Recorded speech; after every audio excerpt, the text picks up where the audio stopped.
Attention, salute, pledge. I pledge allegiance to the flag of the United States of America, to the republic for which it stands, one nation, under God, indivisible, for liberty and justice for all. They all right? Now we will say the George Washington Carver Creed.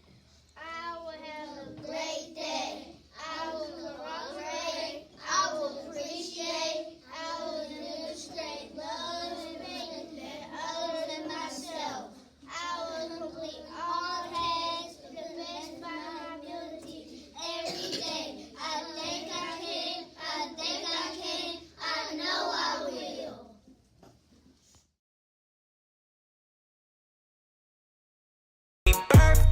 Happy birthday, Scholar. March 3rd, Carter Banks. Happy birthday, Carter. March 3rd, Mr. Williams. Happy birthday, Mr. Williams. March 4th, Naomi Williams. Happy birthday, Naomi. March 4th, Kaylin Sanders.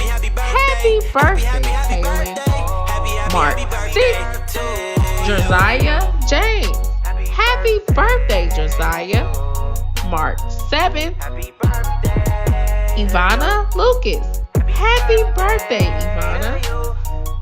March 8th, Alea Robinson. Happy birthday, Alea. March 9th, Kyrie Felder. Happy birthday, Kyrie. March 9th, Ivan Harris. Happy birthday, Ivan. March 9th, Alea Spencer. Happy birthday, Alea.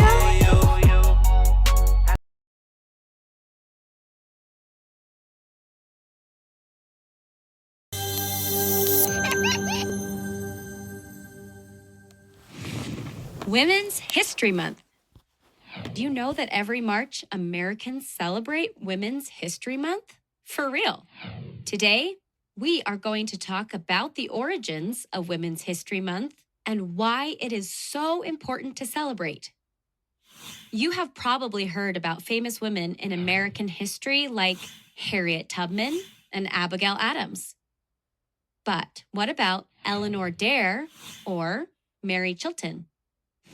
Eleanor Dare traveled to the Roanoke colony in the year 1587 and most likely gave birth to the first English child born on the North American continent. At age 12, Mary Chilton was so excited to get off the Mayflower that she jumped into the water and waded onto land, making her the first person on the ship to set foot on Plymouth Rock.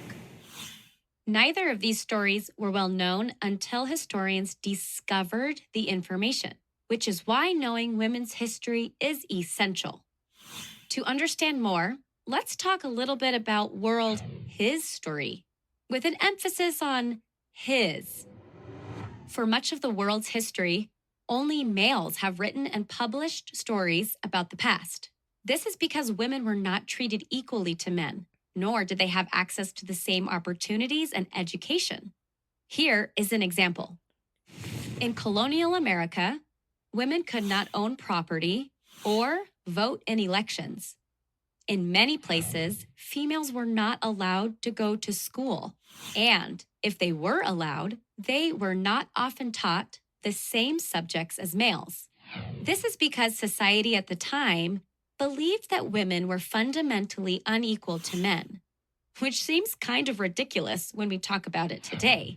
However, this idea has existed throughout history and is a product of patriarchy. Patriarchy is a system of society or government in which men hold power and women are largely excluded. Where men were taught academic skills like reading, writing, and mathematics, women were taught domestic arts, or how to manage a household.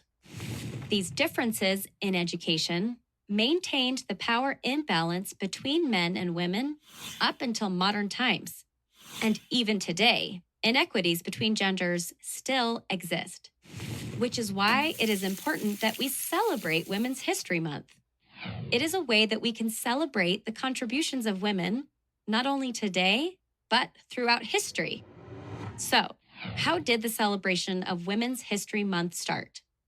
Like many historical movements, a small group of people recognized the shortcomings in learning a male-centered history and decided to do something about it to create change.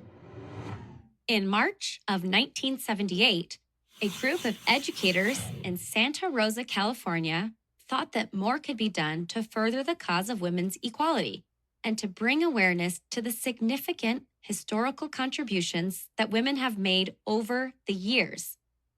They planned a Women's History Week to correspond with International Women's Day on March 8th. By 1980, the movement had spread throughout the country and gained the attention of President Jimmy Carter.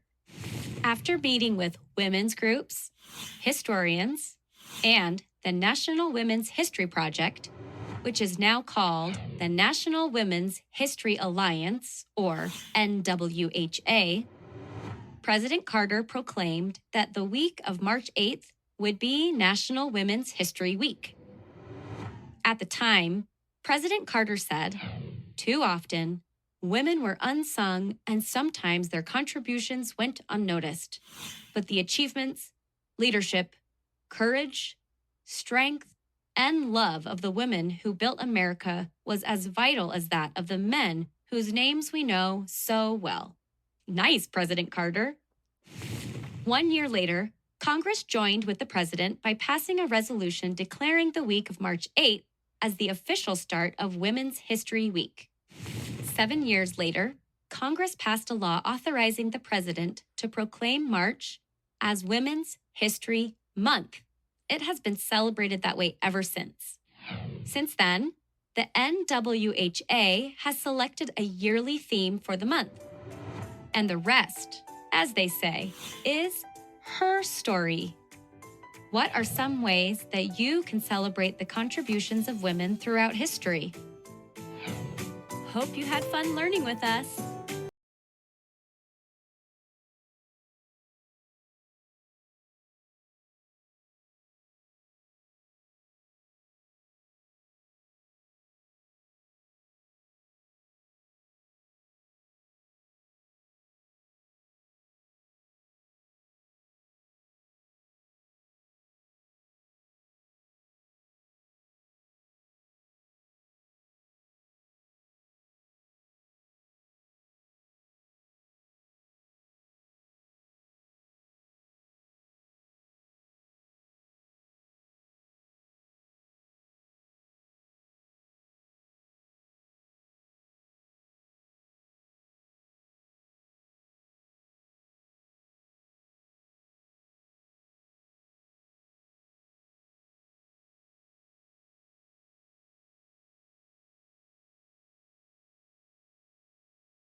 Hello, scholars and world changers.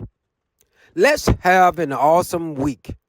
Remember to be a buddy, not a bully. Go forward and be great. It's the Carver way.